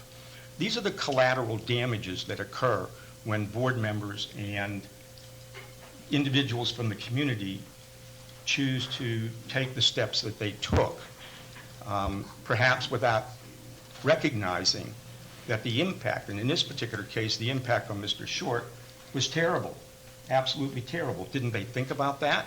Didn't they care about that? About his wife, his children? He loses. School board members got nasty, hateful, mean-spirited emails from people all over the place. Probably many not from the district, but some from the district, because the newspaper failed to do the kind of job in investigating and put out poorly researched information. Almost feel like it's designed to fire up folks so that they buy more newspapers. And that's really unfortunate. So now perhaps the writers will begin to understand that when they fail to do research properly, when they fail to do their due diligence, how it hurts people, real people in our district. The board loses because we receive all of these threats. And then finally, the community loses because it's another black eye on Gateway, which never really needed to occur. When Mrs. Biddle and Mr. Stubenbort did not get their way, they decided to go to the public. We take hundreds of votes throughout the year, and we don't agree on all of them, but we don't go to the public castigating the board. When we don't get our way, we don't go out to the newspapers and bash the district. In executive committee meetings, or in this particular meeting, when Mr. Stubenbort didn't get his way, when it was clear that the board was moving to support the superintendent, he stood up, told all of us to go for ourselves. Turn that off, please. Turned to all of us and said, go for ourselves. And perhaps for those who are a little bit hard of hearing on the board, he said it again. It's disgraceful. It's demeaning. None of us run to be assaulted and offended like that. Absolutely uncalled for. I've been on boards for years and years and years, and I've never seen that happen. Never. And it's a shame. When you don't get your way, Mrs. Biddle, Steve O'Donnell, Chad Stubenbort, Scott Williams, you move on. and you work together. You don't express to people how you feel about them personally in the meeting. You don't go out and fire up the public. You don't create a set of circumstances that demeans the superintendent, that potentially could harm the superintendent. You don't create a set of circumstances that could harm board members who have kids at home. And by the way, some of these threats were directed at them. You don't do that. You work together.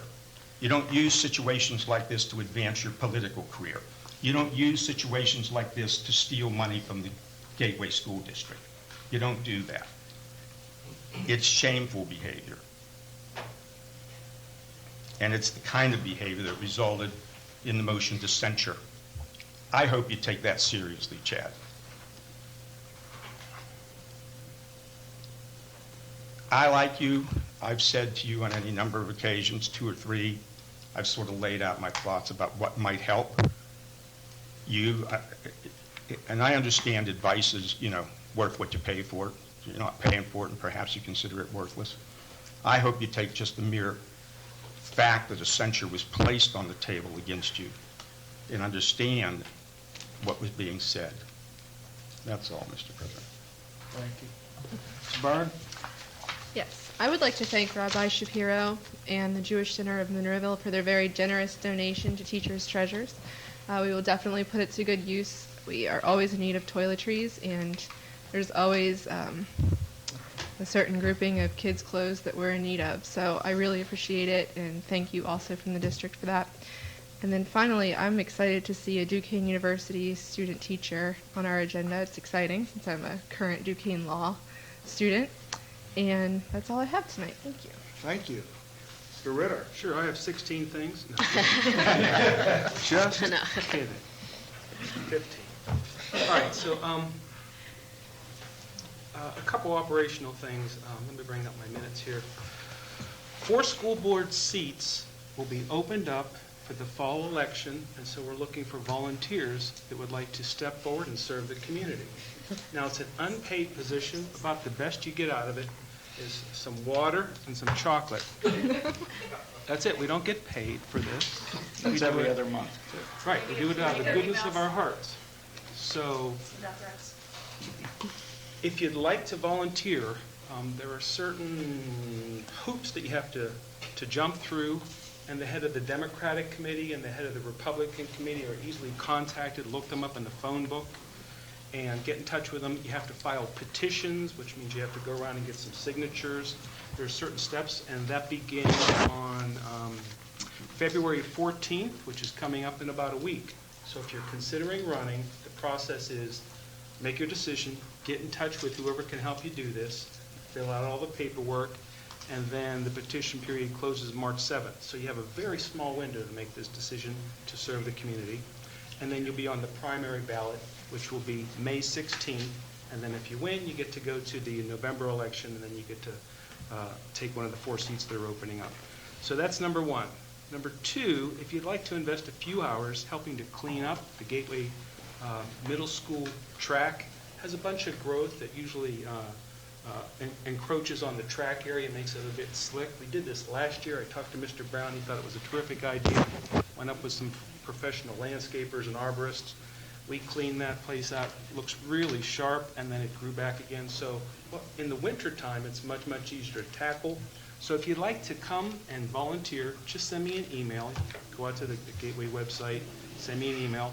We're looking for the first nice day that the Steelers aren't playing on the weekend. And students, if you'd like to volunteer as well, you can receive those community credit hours towards graduation. We'll be happy to help you out there, and we'll keep you safe, give you some gloves. The other thing I'd like to say is that when this issue popped up Sunday night, about an hour later, I sent a note back, and I gave my response. I think it was a well-reasoned response. And after that, things just sort of went downhill. But I'd like to give you the response that I gave to the board. So I think it's the right one, and I think this is what most of us think anyway. So I said, board members, I believe it would be best to instruct the staff to continue following the guidelines that have been established via the existing board policy. So my first thought was, if we have a policy, let's follow it. I imagine that previous board members might have wondered thoughtfully how to best construct an approach that would balance the needs of the students, the parents who experience unforeseen difficulties in view of the district staff, who needs to attempt to conduct its operations in as normative and a predictable manner as possible. And then I gave an example. I always like to give example because words sound theoretical until you give a hard example. Consider, for example, a case where a student's residence becomes located outside the district. How will that student attend the district schools? Must the districts provide transportation? If so, which travel limit should be established? For example, in terms of time, in terms of distance, or in terms of cost. So if someone moves 100 or 200 miles away, should we pay for a bus driver to drive 100 miles to bring that student here? Of course not. So if we can say, of course not, it needs to be instantiated in policy so that we can know what those parameters actually are. And the boards who came before us, they thought all that through, and they built a policy for us to follow. And so that's what I suggested we do. I said if the board desires to revisit its policy, then it should do so in an orderly, reasoned, non-reactive, dispassionate manner, according to best practices for creating and revising policies, and according to state law. John. It seems pretty rational, pretty straightforward. Seems like it should have been enough for folks. So I'm disappointed in what happened here, and I don't know the best way to proceed with this. My reaction is to forgive people who are in pain. So if there's people in pain and they're reacting in pain, I give them lots of leeway. On the other hand, there are people who are not in pain. They just like to bully or beat up or join in and be wrong. They're free to do that. However, take a look at what some of the board members thought here. This is a well-reasoned board who wants to do what's right, and we don't get paid anything to do this. So consider volunteering to serve on the board if you like. The wages are high, although it doesn't seem like that. They truly are, because we get to see the kids graduate. We get to protect the staff.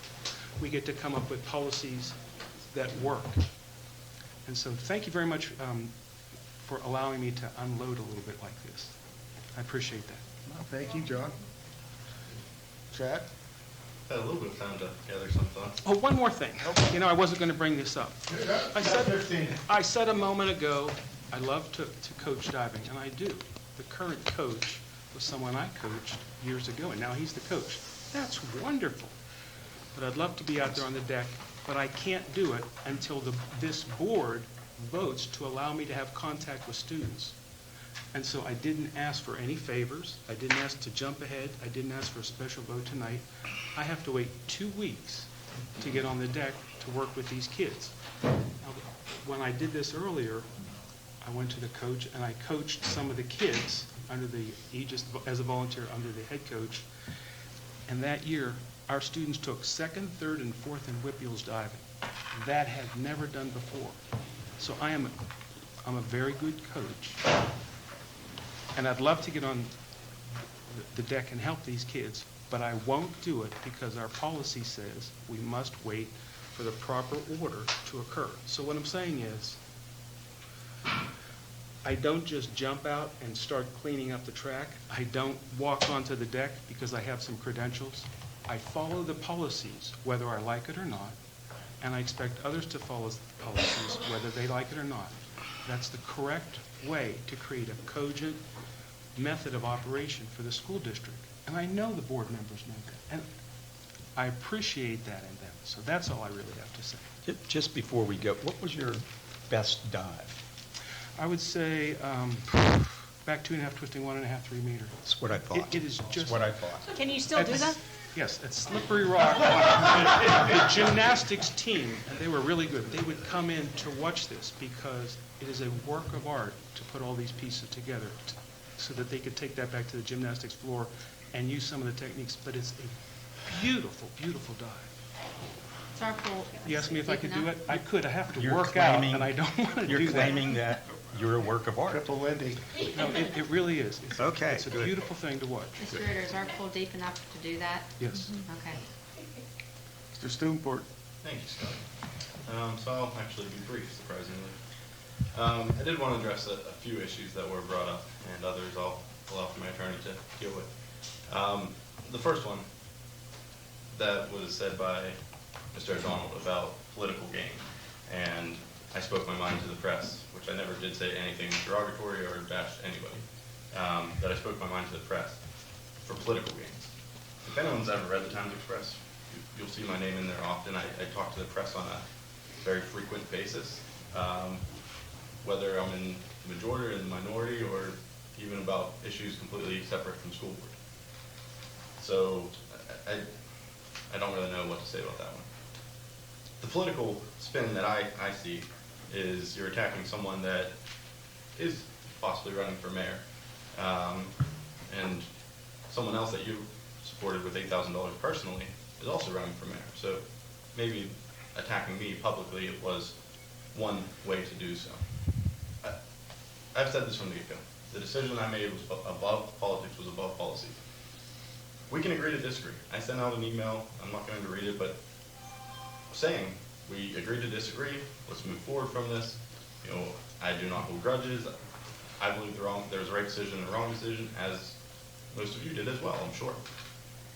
So to be attacked in that way, I'm a little aggravated by it. As far as your comments, Mrs. Warning, I'll allow my attorney to deal with those. The other thing I want to say is, I'm sorry to the students of the Gateway School District, to the community members of the Gateway School District. I'm sorry that this is what you have to view. I'm sorry that in one sentence, we say, we need to get this out of the news. This is a black eye. We need to work together. And then we spew slanderous statements for the next 15 minutes.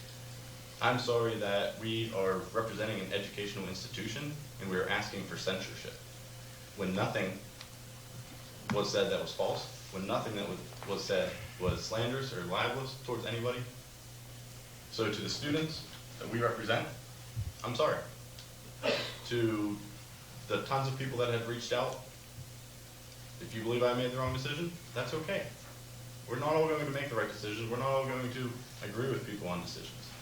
Now, I'll also say anyone that made threats, anyone that wrote a classless email, that's also not acceptable by any means. So to those people, you're not doing any good, and it should have never occurred. And you know, it's horrible that people in this day and age, 2017, have to go through that, and that should never be acceptable. So we do agree on something there, Steve. But I'm just really at a loss for words, and I really do apologize to everyone we represent up here, because this is not a meeting that anyone should have to view. This is not how school board members should act. This is not how adults should act. You know, I thought a right to know request of a fellow board member was bad enough, and little did I know what I was walking into this evening. So, thank you, Scotty. That is all. Thank you, Chad. Just to be brief, too, I'm hoping that we can put this behind us and move on. As a board, we have more important things to be concerned about this district and this community. Also, I'd like to address some of the emails that John did. Board members do not get paid. Who sent out the solicitor's letter response? I authorized that. Probably should have took some of my own advice and slept on it and discussed it a little bit. Had a nice discussion with Mr. Nola on that one. And I apologize for that one to the board and the community. Also, being on the school board, it's a tough job. One vote, this side of the room's happy, this side of the room's upset. The very next vote, it could flip-flop. I've had some arguments with friends over some votes and some of the decisions. Earlier this year, we had a couple athletes with a GPA that didn't meet our standards. People were upset about that, threatened to move out of here because we have a chance to go to Heinz Field to bring the community together, school spirit up, that this board stood behind it. And as then we did again. And like Chad said, we don't all agree all the time. I didn't vote for the police force, but you know, it's here. I'm dealing with it, and we're going to do what we can do to get this police force up and get the best out of it, work the bugs out, and go from there. And that's what we do. And for emailers and people out there that say Gateway's going downhill, I disagree. Gateway is not good. Gateway's a good school district, striving to be a great school district. And the telltale signs are all the people trying to come to this school district with no address. And I praise our employees that play the cat and mouse game with these people trying to come into our school district for free. They're coming here because how successful our sports teams are, how successful our band is, our robotics team. And the diving coaches. Our diving, you know, and our employees and outstanding teachers. That's why they're coming here. Our curriculum. And our curriculum. Let alone the academic scores, which last night I was at North Allegheny and the assistant superintendent commented to me that we are right behind them at North Allegheny High School. And a great school district. And the telltale signs are all the people trying to come to this school district with no address. And I praise our employees that play the cat and mouse game with these people trying to come into our school district for free. They're coming here because how successful our sports teams are, how successful our band is, our robotics team. And the diving coaches. Our diving, you know, and our employees and outstanding teachers. That's why they're coming here. Our curriculum. And our curriculum. Let alone the academic scores, which last night I was at North Allegheny and the assistant superintendent commented to me that we are right behind them at North Allegheny High School. And they are taking note of that. And a big reason people come here is our diversity. And we're proud of that, you know? And I think that a lot of the comments we got are from people who weren't informed or don't even live around here, and that's okay. And, you know, we can move on from this. And this board's been through a lot. It's been through a lot over the past year. And we've grown as a board. And we still have another 9 months as a board. I hope we can all get along from here. 9 months, that's like giving birth. It's a nice experience. Let's not do it too often, though, all right? But anyway, that's all I wanted to say, clear the air a little bit, and hopefully we move on from here, and we'll send our kids home tonight. So I'm looking for a motion for So adjournment. moved. Second? Second. All in favor, signify by saying aye. Aye. Opposed? Aye. We're adjourned. Are you sure? Yeah, there were a lot of them. Me? Oh, sorry.